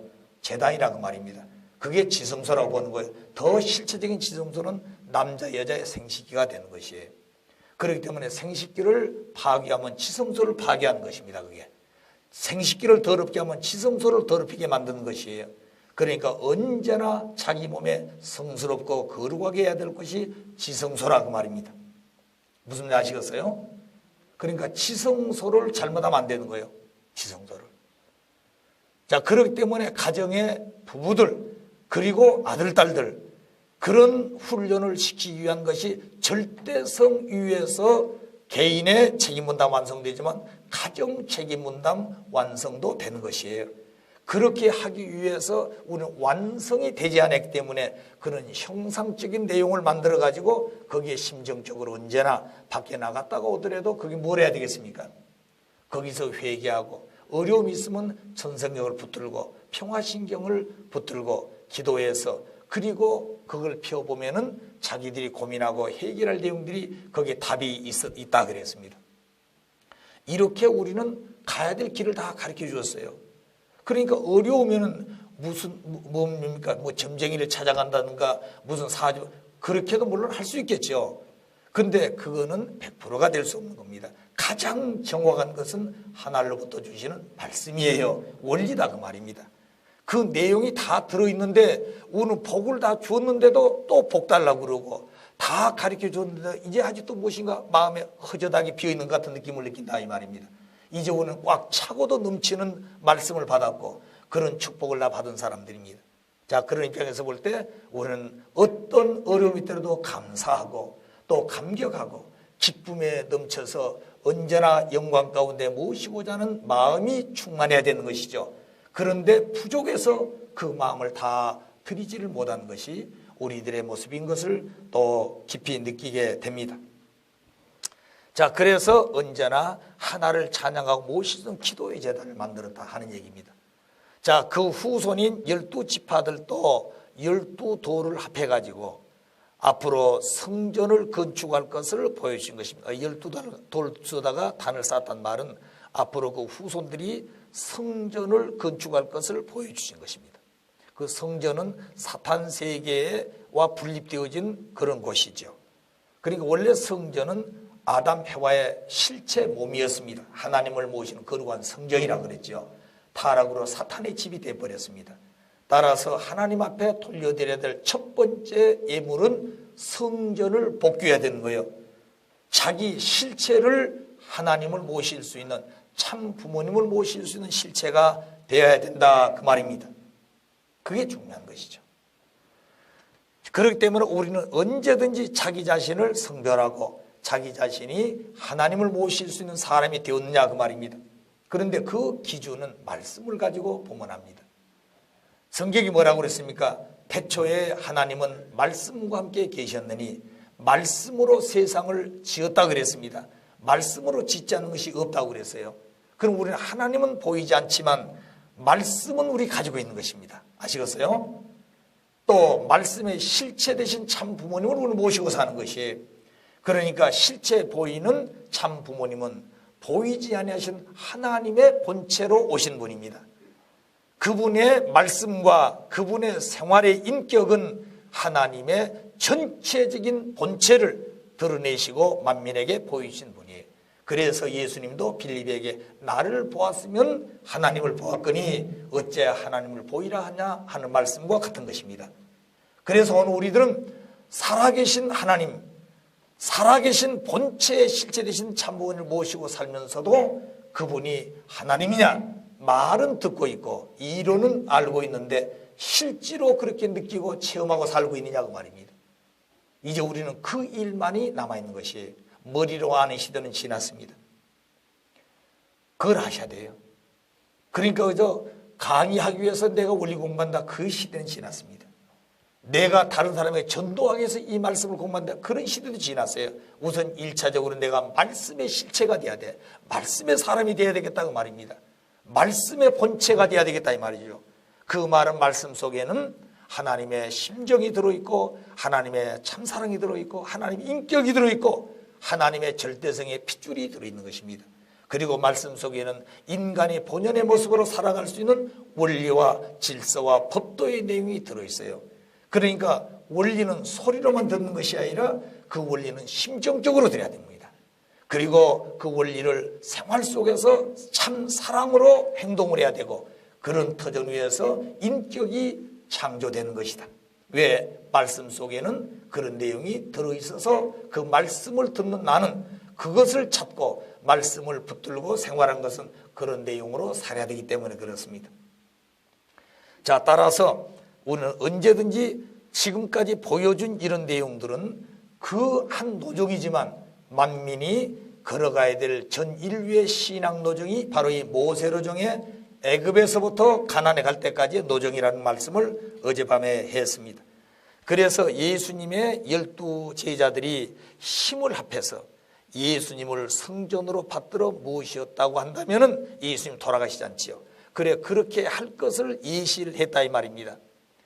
자, 그런데 결국 12 제자마저도 예수님을 성전으로 모시고 실체적으로 하나님의 아들로 섬기지 못했기 때문에 결국 예수님은 40일 금식을 하면서 사탄에게 3대 시험에 승리를 했지만 불신함과 실체를 잃어버렸다. 그래 땅의 소산을 먹기 시작할 때까지 만나는 끝이지 않고 주었습니다. 왜냐하면 그들이 가나안에 들어가 가지고 농사를 지어야 되지 않겠습니까? 자, 지금도 가보면 그렇게 상망한 땅인데 그들이 무슨 삽이 있었겠어요? 농구가 있었겠습니까? 처음에는 돌로 가지고 땅을 팠을 것이고 나무 가지를 꺾어서 땅도 팠을 것이고 거기에 씨를 심어서 자기들이 생산하는 것을 먹고 살 수 있을 때까지 하나님은 끝까지 만나를 내려줬습니다. 그러니까 아무리 우리의 가는 길이 어렵더라도 하나님이 인도하는 길이니 하나님은 죽이기 위해서 데리고 나온 것이 아니다 그 말입니다. 그러니까 욕심 부리지 말고 그 하나님의 뜻대로 그 본향 땅을 가서 비로소 거기서 하나님이 축복을 주는 것이 과정에서는 축복을 다 줄 수가 없어요. 그런데 우리 인간들은 현장에서 현실에서 그때마다 하나님께서 주신 복을 다 받고 싶은데 그렇지 않습니다. 하나는 과정에서는 다 주지 않아요. 생명을 부지할 만큼 준다 그 말입니다. 자, 그러니까 자기 주어진 환경에서 만족하자 그 말입니다. 아시겠어요? 더 이상 욕심 부리지 말자는 거죠. 절대 하나님은 죽이지 않는다 그 말입니다. 그런데 우리 주변에서 한 형제가 어렵고 한 형제가 힘들할 때는 그것을 그저 모른 척하지 말고 내 혈족이요, 내 아들이요, 내 딸이요, 내 부모요, 내 동생이라고 생각해야 됩니다. 그렇기 때문에 그런 분들을 내 가진 것을 같이 나누어서 먹고 같이 나누어서 입고 같이 생활할 수 있는 우리의 마음가짐이 중요하다고 말입니다. 앞으로 그런 훈련을 해놔야 저 북한에 있는 2천만 동포를 우리가 살릴 수 있습니다. 왜 그렇게 하셨을까요? 그 훈련을 통해서 앞으로 북한의 2천만 동포를 누가 살릴 것이냐. 국가의 힘 가지고 안 되는 거예요. 안 되는 것입니다. 유엔의 힘 가지고도 어려운 것이에요. 그러면 대한민국 5천만 이 백성들이 2천만을 살리는데 어떻게 살리느냐? 대한민국 두 가정이 북한 한 가정을 같이 산다고 말입니다. 그들이 옷이 없으면 우리 가진 옷을 같이 입자 이 말이죠. 좋은 것은 남겨놓고 나쁜 것 주는 것이 아니라 내 옷장에 있는 가장 좋은 옷을 먼저 주는 것이에요. 먹을 것도 같이 개방해놓고 먹자 그 말입니다. 먹다가 떨어지면 같이 굶더라도 같이 먹자는 거지요. 그렇게 해서 보여야만이 그들 마음속에는 뭔가 달라질 것입니다. 그러면서도 그들은 대한민국에 오면은 백성들을 자기들 사람 만들기 위해서 60년 동안 훈련받은 것이 북한의 우리 동포들이에요. 한 번도 그들은 그 정신을 버린 적이 없습니다. 조국 통일 그들도. 그런데 그들은 자기들을 중심에 적화 통일하는 것이 목적이다 그 말입니다. 그 이상이 하루아침에 깨질 것 같습니까? 오면은 밤낮을 가리지 않고 밥 먹으면서도 자기들 선전할 것이고 걸어다니면서 선전할 것이고 들에가 일하면서 선전할 것이다 그 말입니다. 그런데 그런 확실한 관이 없으면 왔다 갔다 한다 이 말이에요. 내가. 그러면 결국에는 문제가 되는 것이죠. 싸움도 할 수 있고 이론투정도 할 수 있고. 그러나 확실한 사람은 싸울 필요가 없는 것이에요. 다 들어주라고 말입니다. 몇 날 며칠 들어줘요. 한 달, 두 달, 세 달까지 다 들어줘. 아무 소리 없이 그러느냐고. 그런데 그들은 들어주면 다 변할 줄 아는데 3개월이 지나고 100일이 다 변하질 않아. 그럼 당신들 어떻게 해서 안 변하냐 이거예요. 그것은 내 말을 들어보면 안다 그 말입니다. 그럼 이제 당신 하고 싶은 얘기 다 있느냐? 이 내 말 좀 들어보시려냐고. 자, 그러면 변치 아니한 그 마음의 내용이 뭔가 이게 바로 원리다 그 말입니다. 그리고 하나님의 주신 말씀이에요. 그런 내용을 본체로 모두 쭉 설명을 한다고 말해요. 매일 밥 먹고 잠자면서도 들에 가서 일하면서도 오고 가면서도 같이 손잡고 그렇게 했을 때 그들 속에는 말씀만 들어진 것이 아니라 거기에 따뜻한 정을 느끼게 되고 심정을 느끼게 돼 타락한 사탄편에 서 있는 실체들이지만 하나님이 주신 본성은 남아있다는 거예요. 아시겠어요? 본성에 조그만 시로레 같은 건 남아있어. 그러니까 그 마음을 움직이게만 하면 그들도 눈물이 있어 폭발할 것이고 그들 심정 가운데 하나를 섬길 수 있는 그 정의 본체를 만나게 된다 그 말입니다. 그렇게 되면 그들은 새로워지는 거지. 그게 진정한 조국 통일의 길이라고 우리는 생각해야 됩니다. 그러지 않겠습니까? 뭘 가지고 그들을 움직이겠어요? 돈 가지고요? 권력 가지고? 체제와 제대 가지고 안 되는 것입니다. 자, 그렇기 때문에 본체가 되지 않으면 안 되는 거 아시겠어요? 그것을 접붙여줘야 한다 우리는. 그러기 위해서 제일 먼저 축복을 시켜야 되겠는데 우리 가정에다 훈련을 해줘 놓자고 말입니다. 그래서 그들이 원척 재단 보면 이건 우리가 정성을 드리는 곳이다 이거예요. 그게 바로 뭐냐면 거기 있는 게 뭐예요? 두 촛불이 있지요. 어둠을 밝히고 내 심령이 어두워질 때 촛불을 밝히고 촛불을 보면서 내 마음을 이렇게 찾아간다고 설명하면 되는 것이에요. 자기를 또 그러면 그런 어둡고 괴로울 때 그런 마음을 한번 가져보고 싶지 않겠습니까? 자, 그 다음에 거기에 성령이 있습니다. 이거는 자기 자신이 거룩하게 살고 보다도 마음을 깨끗하게 살고 싶어서 주변 환경을 성별하면서 사는 그런 성령이다 그 말입니다. 여기에 있는 하나의 성주는 우리 인간의 본질적인 핏줄을 새롭게 하기 위한 하나님의 아들 딸 되기 위한 하나의 성주라고 하는 것을 설명하는 것이죠. 그리고 여기 있는 책들은 이러이러한 하나님 말씀입니다. 세상에 없는 것이다 그 말입니다. 자, 그런 내용들을 놓고 정성을 들인 것을 그들이 보고 같이 거기에 붙들고 기도하고 정성 들인 그런 시간들을 같이 합세만 하면은 달라질 것이다. 그럼 뭐가 있어야 되지 않겠습니까? 우리 가정 데려다 놓고 뭘 보여주겠어요? 뭘 보여주겠습니까? 내가 평상시에 그렇게 살아온 것을 자연스럽게 보여줘야 된다고 말입니다. 처음에는 반발도 하세요. 반발은 더 괜찮았다는 거죠. 모르니까. 자, 그런 생활을 우리는 끝까지 하면서 어려움이 있더라도 어렵다고 하지 말고 불평하지 말고 그 뜻을 받들고 가지 못하는 자기 자신을 놓고 회개하는 마음이 더 앞서야 될 거다 그 말입니다. 그래서 가나안에 들어와 가지고 정착을 하면서 땅을 개척해서 곡식을 심어서 백성들이 먹기 시작할 때까지 하나님은 만나를 끝이지 않고 주셨다 하는 얘기입니다. 우리들도 같이 그런 마음을 가지고 가십시다. 아무리 어렵더라도 끝까지 가서 목적을 달성해 놓고 비로소 하나님이 안착도 시킬 것이고 거기에 하나님은 무수한 축복을 주실 것입니다. 여러분 그걸 아셔야 돼요. 자, 부모님의 참 아들 딸들이 부모님을 모시고 뜻길을 오면서 고생하면서 왔던 그 아들 딸들을 끝까지 고생시키고 가시지 않습니다. 아직까지 우리는 화독에 있는 것이에요. 목적지를 다 가지를 못했습니다. 조국을 통일하지를 못했어요. 그렇기 때문에 부모님이 이런 내용을 그냥 놓고 연기해 가신다면 사탄이 참소한다는 것입니다. 그 내용이 뭐냐? 참부모님, 사탄이 중심에 가지고 살고 있는 이 세상 사람들은 가장 부를 느끼는 사람도 있고 영광을 가지고 산 사람도 있고 좋은 자동차 타고 좋은 집에 산 사람들이 전부 내 혈족이다 이 말입니다. 사탄의 아들 딸들이요. 근데 참부모님 오셔가지고 일생 동안 희생하고 수고했는데 그 기준을 넘은 아들 딸이 있습니까 하고 참소한다는 거예요. 아시겠어요? 그러니까 여러분 성경에 보게 되면 누가 있습니까? 욥이 있죠. 욥이 있죠. 사탄이 어느 날 하나님 앞에 와가지고 하나님 내가 이 세상을 두루 돌아보니까 하나님을 섬긴 자가 없더라고 말입니다.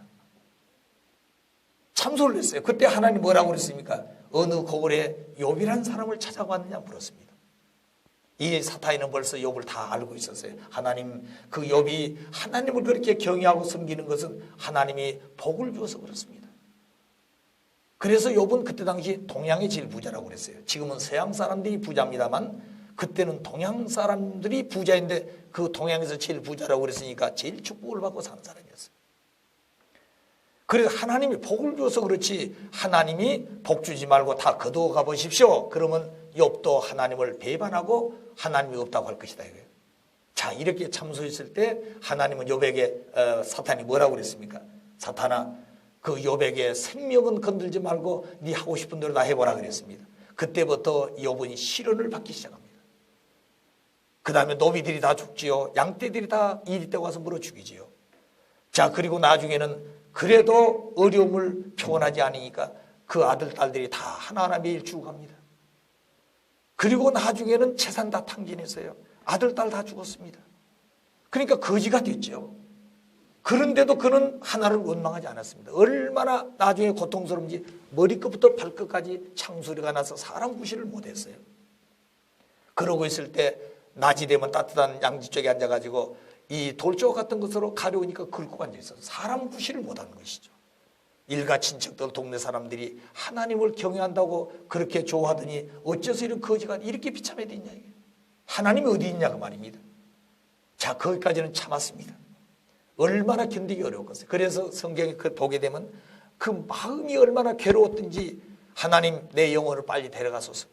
내가 마음에서 범죄할까 봐 두렵다 그랬습니다. 만일 자기 마음속에서 하나님 왜 나를 이렇게 만들었습니까? 나는 하나님을 이렇게 경외하고 살았는데 왜 이렇게 됐습니까? 욥이 얼마나 철저했느냐면요, 1년에 아들 딸들이 살다가 자기 생일날이 되어서 아들들이 돌아오게 되면 문간에서 전부 다 심사를 했어요. 너는 1년 동안 어떤 생각을 하고 어떻게 살다 왔느냐.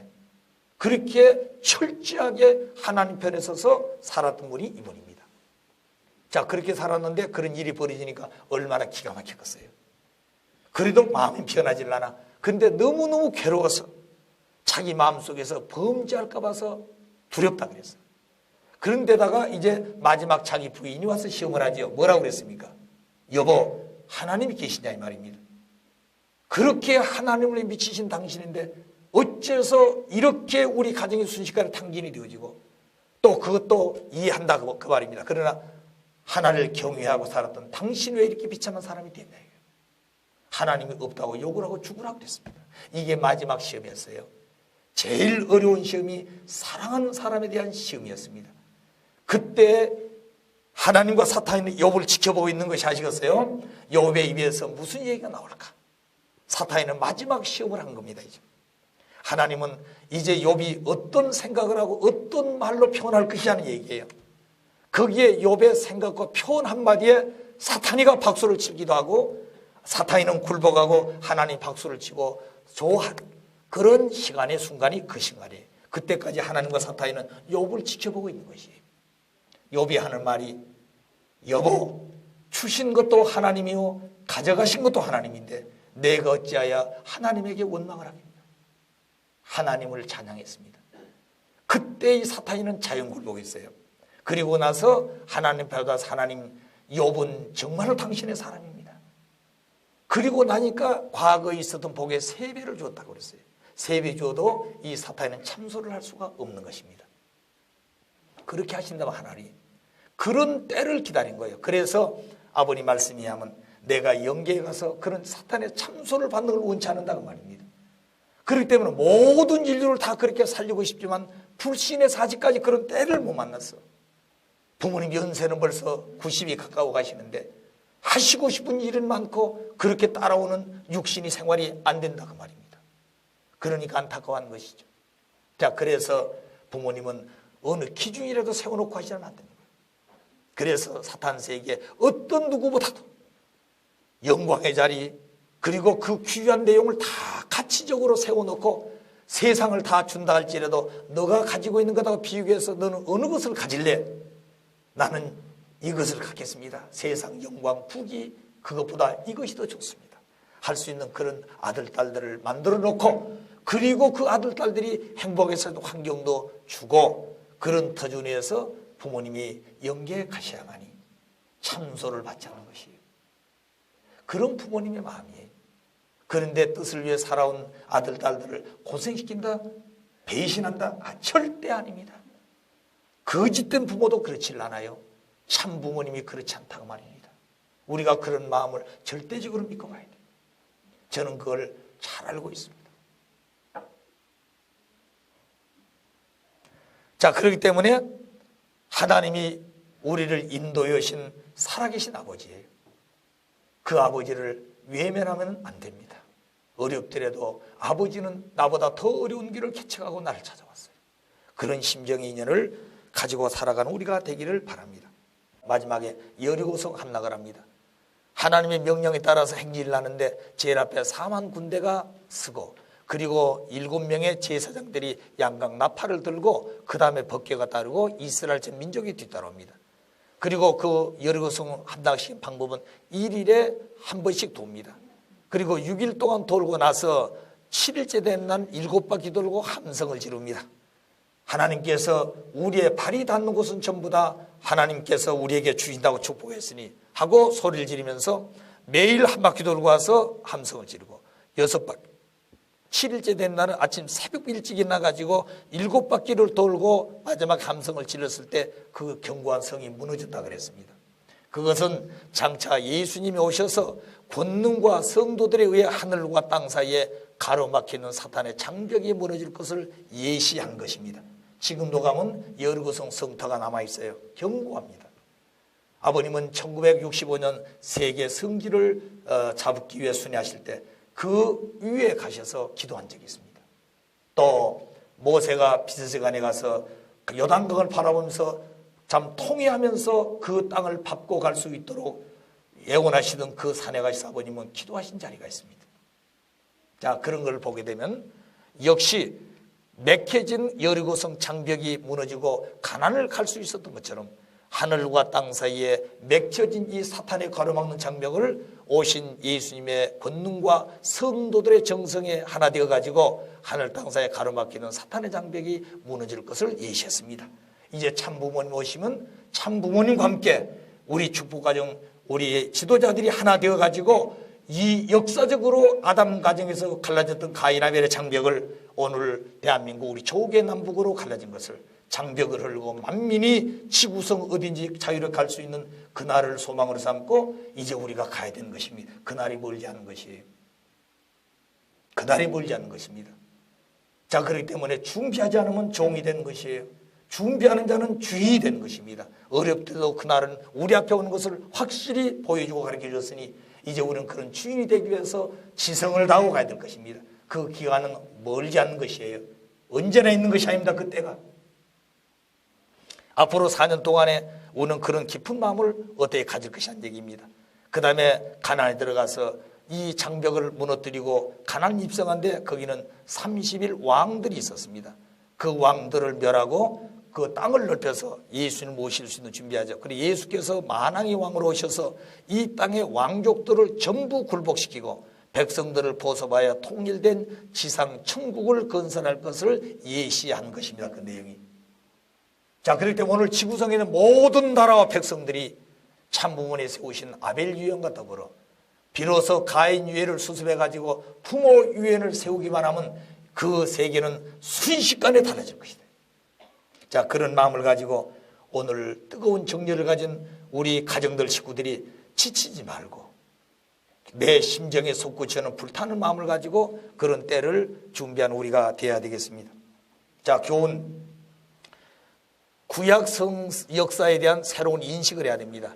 모세에 관한 역사적 기록으로만 우리가 인식을 했는데 그를 통해서 하나님의 복귀 섭리의 비밀이 들어있음을 우리는 가르침을 받았습니다. 요한복음 5장 19절에 예수님도 암시만 했을 뿐 모세의 로정에 대한 근본 문제를 밝히지 못했는데 밝혀주신 원리를 통해서 우리는 참부모님을 모실 수 있는 그런 내용을 다 알게 되었습니다.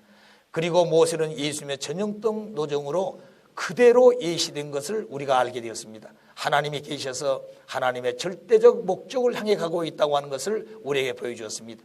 그래서 인류 역사가 이끌어 나오는 근본은 보이는 것은 여러 가지 어려움이 있지만 그 근본은 하나님께서 소망하는 목적을 이루기 위해서 백성들을 데리고 나가는 내용을 우리가 여기서 깨닫게 됩니다. 여기에 또 인간 책임분담 수행에 따라서 인간에 대한 하나님의 예정과 또 그 뜻의 성사 여부가 결정되는 것을 보여줬습니다. 인간들이 불신하게 되면 언제나 섭리는 연장되게 되고 탕감을 또 치료한다는 것을 보여준 것입니다. 그래서 과중된 탕감 조건, 큰 사명자일수록 시련도 크고 시험도 크다. 그걸 아셔야 됩니다. 자, 그 다음에 은사 전후에 시험을 하신다. 바로 궁중 40년 후에 그들은 1차 출애굽할 수 있는 은사를 줬지만 민족이 불신해서 출애굽을 못했습니다. 미디안 광야 40년 거치고 나니까 제2차 출애굽을 할 수 있도록 모세에게 권능을 줘서 바로를 굴복시켜가지고 출애굽을 하게 됩니다.